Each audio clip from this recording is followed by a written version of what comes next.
Hello, my name is Dave Emery. Welcome to our next segment. This is the third segment in an ongoing series entitled Specialized Knowledge and Abilities.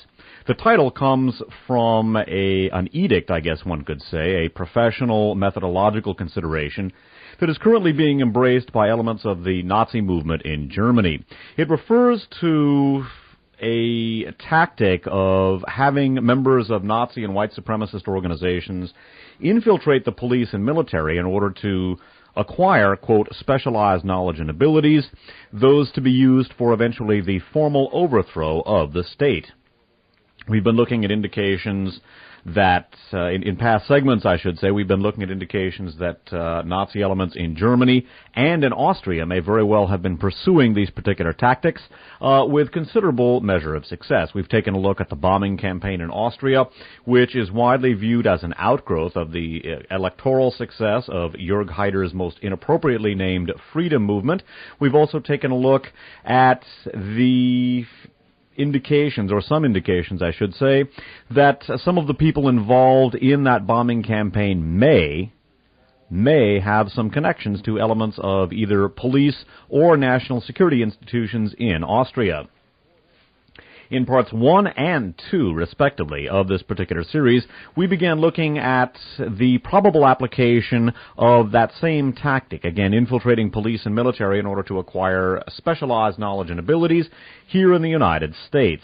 We began this series by taking a look at the killing of a couple of black people in Fayetteville, North Carolina, where Fort Bragg is located.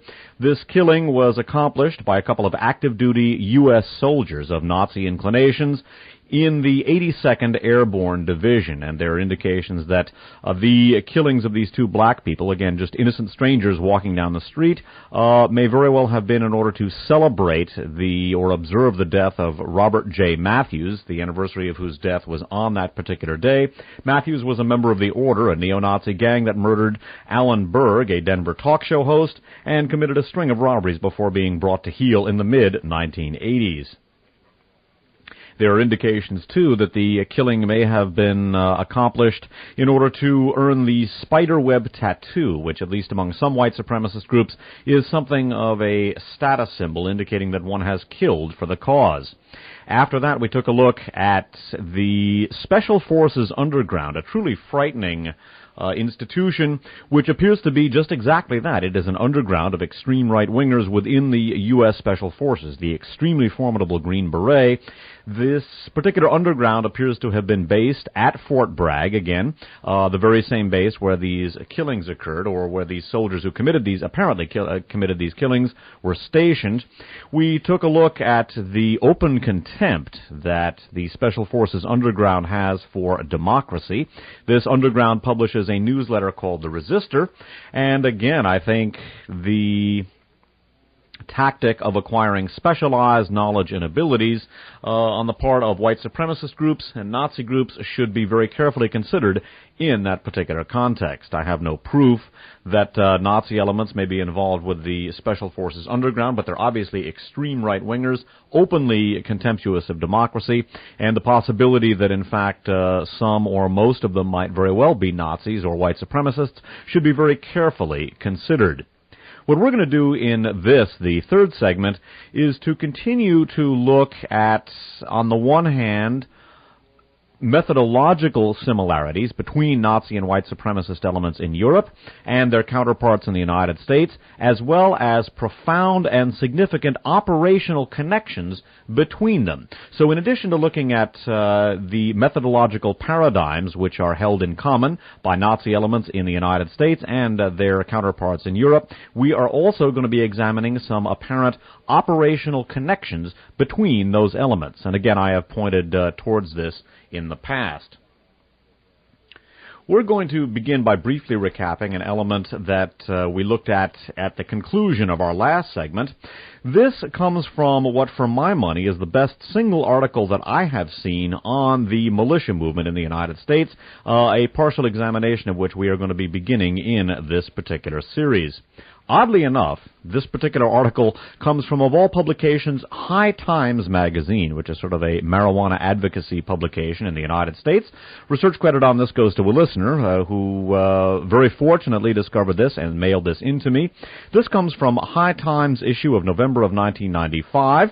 It is by Bill Weinberg, W-E-I-N-B-E-R-G, and the article is entitled, appropriately enough, The Militia Movement, Enemy or Pawn of the State. And even in its title, I think it raises the most significant question about whether the militias are really an enemy of the state, or perhaps, rather like the Freikorps and the National Bolsheviks in Weimar Germany, they are in effect a pawn of elements of the state that are looking to overthrow the established order and replace it with a more extreme right-wing manifestation of same.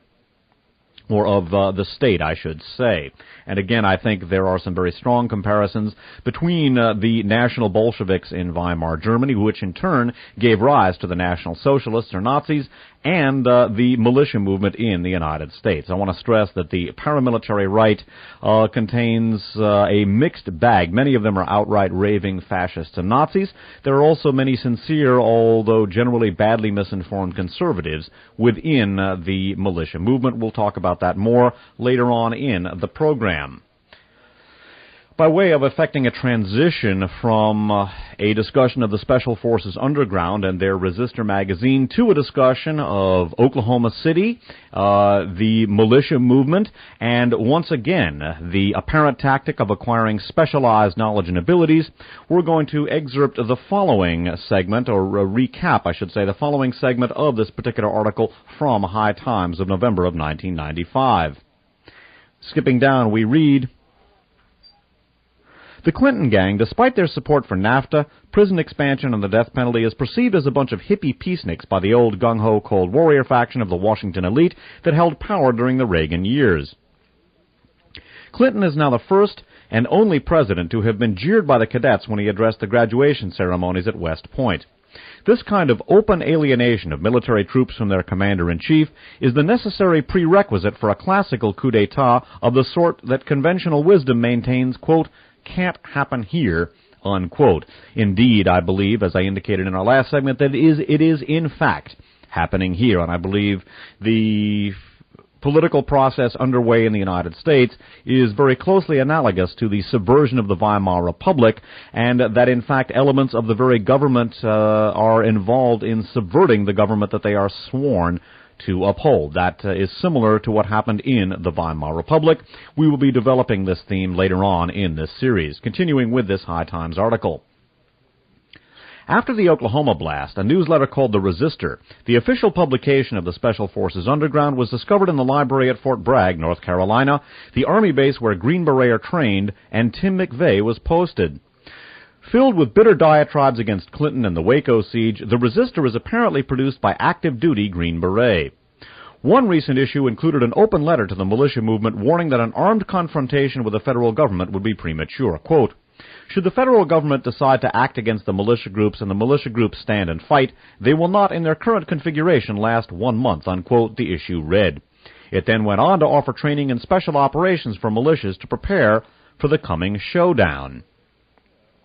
Indeed, we're going to examine the militias, and we're going to examine the very question that the author of this article, Bill Weinberg, raised, and I think it is a very savvy question. He asks the questions about whether the militias are really the enemies of the state or perhaps the pawns of some elements of the state. And as I've indicated in the past, I think, and in particular I articulated this in the Sons of Gestapo series, I think the political rhetoric on all sides vis-a-vis Oklahoma City is inadequate.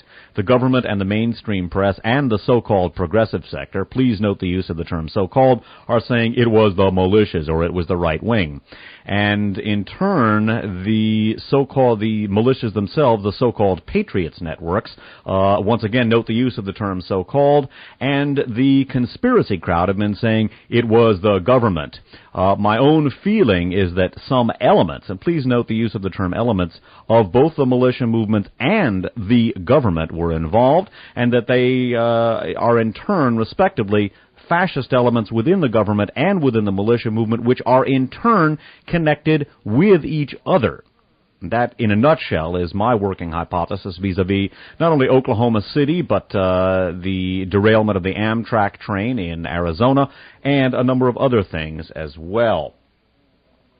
For those listeners that might find my suspicion that, in fact, there are methodological paradigms in common between Nazi elements in Europe and their counterparts in the United States, as well as significant operational connections between them in their ongoing campaigns of terror, I submit the following, which comes from the very important Germany Alert newsletter.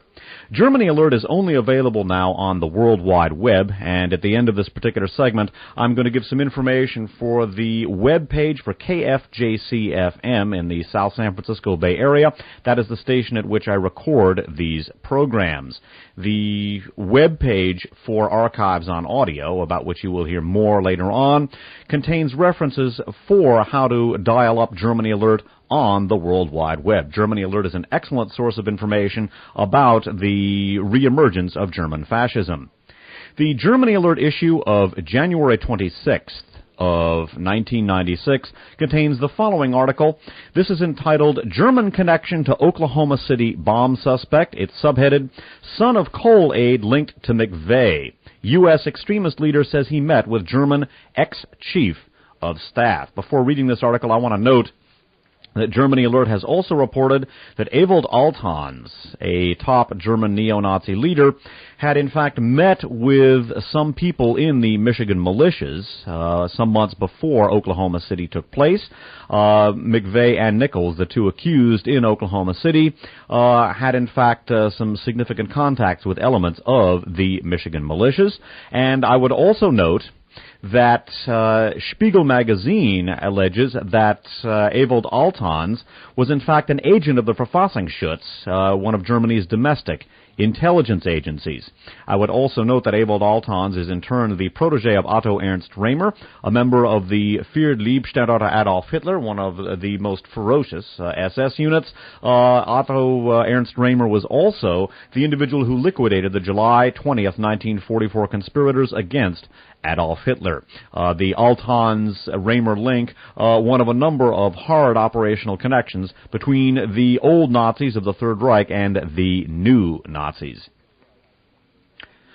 This particular Germany Alert article is datelined Berlin and New York, and it reads as follows. Bear in mind the allegation concerning Ewald Altons and his contacts with elements of the Michigan militias.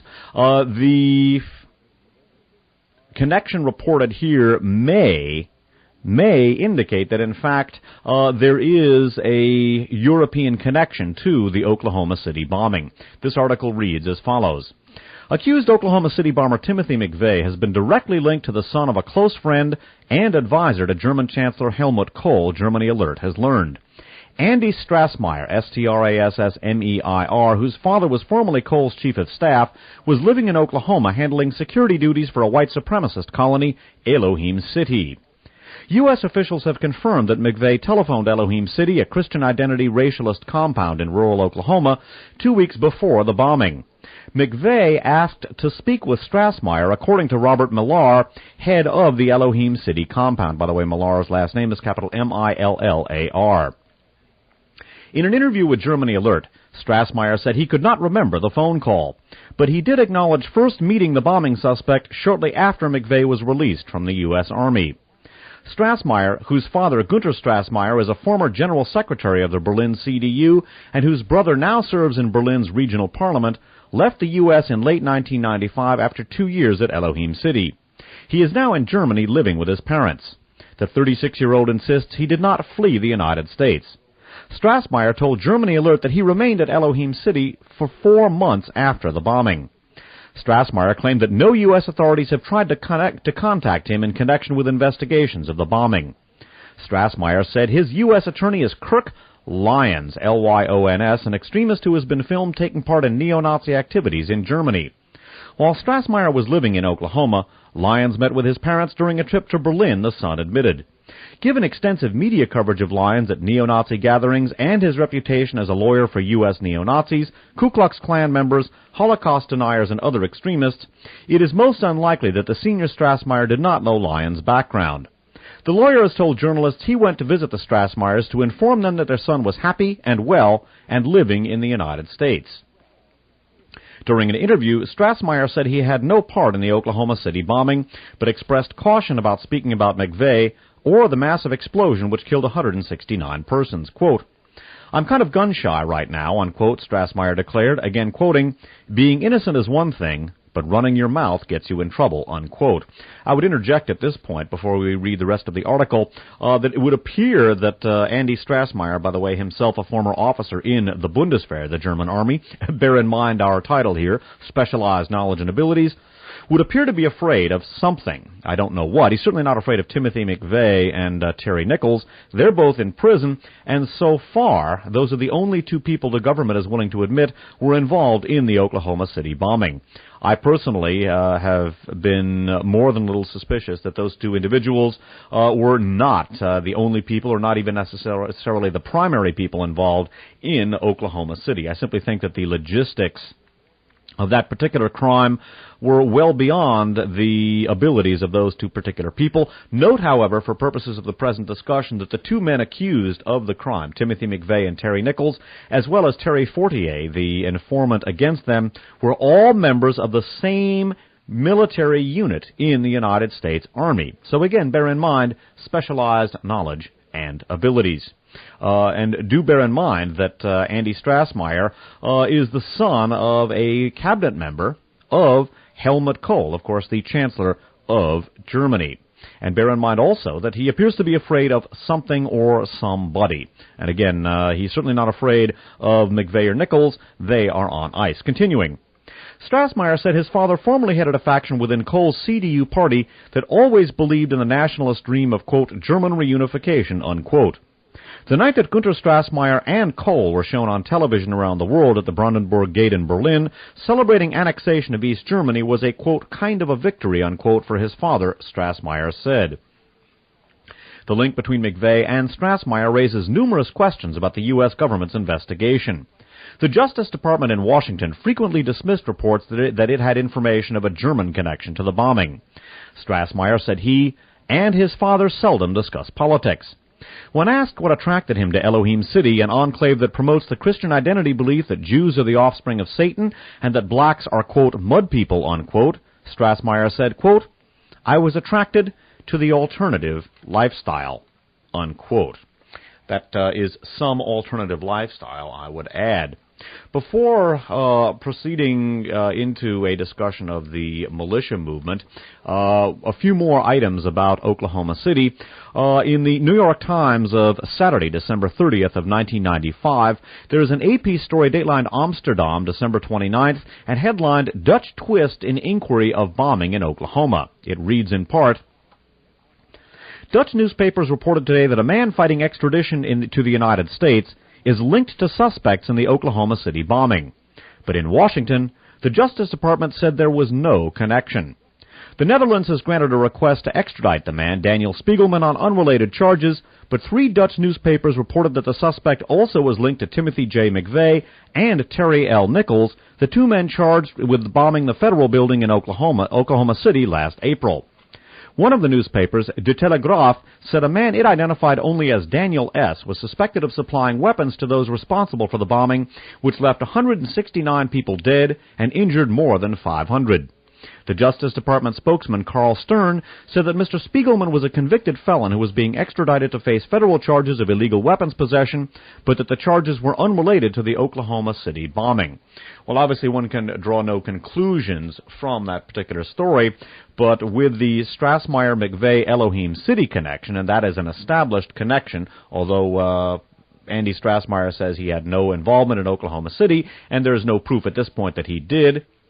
And with the Germany Alert allegation of the connections between Ewald Altans and the Michigan militia, and with that particular story, the possibility of a European link to Oklahoma City, and in fact, possible operational connections between Nazi elements in the United States connected with Oklahoma City and Nazi elements in Europe connected to some of the Nazi terror there, is a possibility that I don't think should be too readily dismissed. Indeed, I think there are some very serious questions about the integrity of the government's investigation into Oklahoma City. One of the lingering questions, and one that those who dismiss the possibility of some governmental connections to the Oklahoma City bombing have chosen not to confront, and that remains troublesome connection concerns John Doe number 2, an individual that the government now apparently is pretending does not exist. The San Jose Mercury News of Saturday, October 28th of 1995, has the following story, an AP story datelined Oklahoma City and headlined, "Tape shows rider in bomber's truck," subheaded, "Surveillance camera spotted passenger." Videotape from a surveillance camera captured a glimpse of a shadowy figure in the passenger seat of the bomb-laden Ryder truck minutes before it blew apart the federal building, a federal law enforcement source says. The footage is not clear enough to identify anyone, but it adds to the body of evidence that a third figure, perhaps the long-sought John Doe number 2, took part in the attack with Timothy James McVeigh and Terry Lynn Nichols, the source told the Associated Press in an interview this week. Quote, "There's a shape in there, but they can't see a face," unquote, the source said of footage taken by a camera on a nearby apartment building. The camera picked up the shadowy passenger about 3 minutes before the bomb went off April 19th at the Alfred P. Murrah Federal Building. So again, the troublesome issue of John Doe number 2, I think, raises questions that those who would dismiss the possibility of government complicity either in the bombing or cover-up simply have chosen to ignore. Again, what about John Doe number 2? The possibility that there may be some elements of the government complicit in Oklahoma City is not one that I would too readily dismiss. At the same time, however, I think the political rhetoric, as I've indicated on all sides vis-a-vis Oklahoma City, is simply inadequate. And just as the government and the mainstream press and the so-called progressive sector have said it was the militias or it was the right wing, so too I think, and as I've indicated, I believe that analysis is inadequate and does not properly account for all observed phenomena. So too I think that the political rhetoric on the other side, the rhetoric coming out of the militias, the so-called patriots networks, and the conspiracy crowd, which have lined up right along with the militias and the so-called patriots networks, I believe their analysis and their rhetoric is equally inadequate. They have dismissed the possibility. They have simply said it was the government, and they're not willing to acknowledge the connections of elements of the militia movement. And again, note the use of the term elements to what transpired in Oklahoma City. And again, I suspect that Nazi and fascist elements within the militia movement and within the government were in cahoots, but that not all, or not even necessarily most of either the government or the militia movements were implicated in Oklahoma City.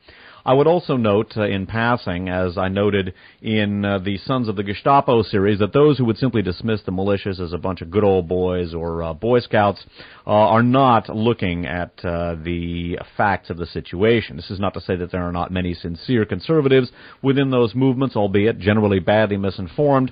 But prior to the Amtrak derailment and the Sons of Gestapo note that was found with that, at a militia conference there was a call, as we saw in our Sons of Gestapo series, to begin tracking the speeds and timetables of Amtrak trains. And there is no conceivable innocent motive for doing something like that. So those within the so-called patriots networks and the conspiracy crowd who would simply dismiss the notion that there might be some sinister elements involved with the militia movements and other elements of the paramilitary right, they are simply not accounting for that as well. They're not accounting for the sinister implications of tracking Amtrak trains as well as the subsequent derailments of numerous trains in the United States, some of which appear to be due to sabotage.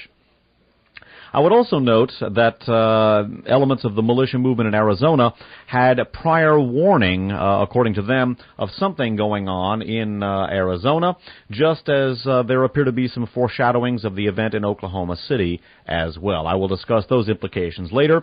We should note, however, for the purposes of the present discussion, that it is standard operating procedure for Nazi and right-wing terrorists to deny responsibility for their actions. The last item in this discussion that we're going to read is an article from the New Yorker, a section of an article from the New Yorker magazine's issue of January 8th of 1996. This is an article entitled How Nazis Are Made. It's by Ingo Hasselbach, a former Nazi leader in what used to be East Germany, with Tom Reiss, or Reiss, R-E-I-S-S. And in the segments of the article that I'm going to read, we're not only going to observe, once again, confirmation of operational connections between Nazi elements in Europe and their counterparts in the United States, but also the Nazi tactic of basically denying responsibility for the very crimes that they are enthusiastically pursuing. Skipping down. Like the extremists in America, my comrades and I shared a hatred for the government, a belief that our freedoms and traditions as white men, or as we said, Aryans, were being infringed on by a multicultural society, and a general anti-Semitism which held that Jews ran a conspiracy emanating from New York and Washington. While most of these ideas could have come from European anti-Semitic tracts written before the Second World War, they didn't. Virtually all our propaganda and training manuals came from extremist groups in the United States, where it is legal to print such materials under the First Amendment. The German Constitution, adopted after the defeat of the Third Reich, puts significant limits on free speech when it threatens democracy and bans the dissemination of Nazi symbols and propaganda. Indeed, I was reminded of the radical difference in attitudes towards free speech in Germany and the United States earlier this month after the shooting of a black couple in Fayetteville, North Carolina, allegedly by 3 soldiers from the nearby base at Fort Bragg. Apparently, one of the soldiers accused in the killing had openly displayed a Nazi flag above his bunk. Skipping down, speaking of some of the information that Hasselbach's Nazi group got from their counterparts in America, one very useful manual was actually published by the United States Army and was called, quote, Explosives and Demolitions. We photocopied it and mailed it to neo-Nazis all over Germany. But the most modern handbook for terror we received was sent from Nebraska via the Internet. It was called A Movement in Arms, unquote, and described how to wage a terrorist war against a democratic government. The movement is intentionally designed to be as decentralized and anonymous as possible, so that its members can distance themselves from acts of violence committed in its name. This deniability helps keep its members both morally and legally in the clear. Though I trained young people to hate, I could still profess shock that any of them would go out and actually commit murder. And indeed, some of the blanket and frankly pro forma denials on the part of elements of the militia movement and the so-called Patriots networks, that some of their members may have been complicit with Oklahoma City and other acts of terror, I think are to be seen in the context of those comments and of those tactics. I alluded earlier to Archives on Audio. That's a tape duplication service which stocks all of the archive show documentaries that I put together over the years, and also to the webpage on KFJC-FM, the home base station on which I record these programs.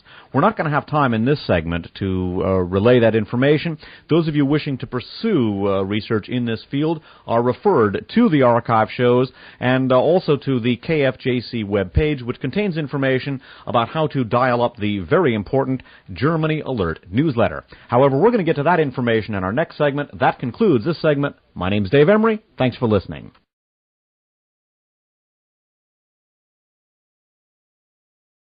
I have no proof that Nazi elements may be involved with the Special Forces Underground, but they're obviously extreme right-wingers, openly contemptuous of democracy, and the possibility that, in fact, some or most of them might very well be Nazis or white supremacists should be very carefully considered. What we're going to do in this, the third segment, is to continue to look at, on the one hand, methodological similarities between Nazi and white supremacist elements in Europe and their counterparts in the United States, as well as profound and significant operational connections between them. So in addition to looking at the methodological paradigms which are held in common by Nazi elements in the United States and their counterparts in Europe, we are also going to be examining some apparent operational connections between those elements. And again, in Germany and in Austria may very well have been pursuing these particular tactics with considerable measure of success. We've taken a look at the bombing campaign in Austria, which is widely viewed as an outgrowth of the electoral success of Jörg Haider's most inappropriately named Freedom Movement. We've also taken a look at the indications, or some indications, I should say, that some of the people involved in that bombing campaign may have some connections to elements of either police or national security institutions in Austria. In parts 1 and 2, respectively, of this particular series, we began looking at the probable application of that same tactic, again, infiltrating police and military in order to acquire specialized knowledge and abilities here in the United States. We began this series.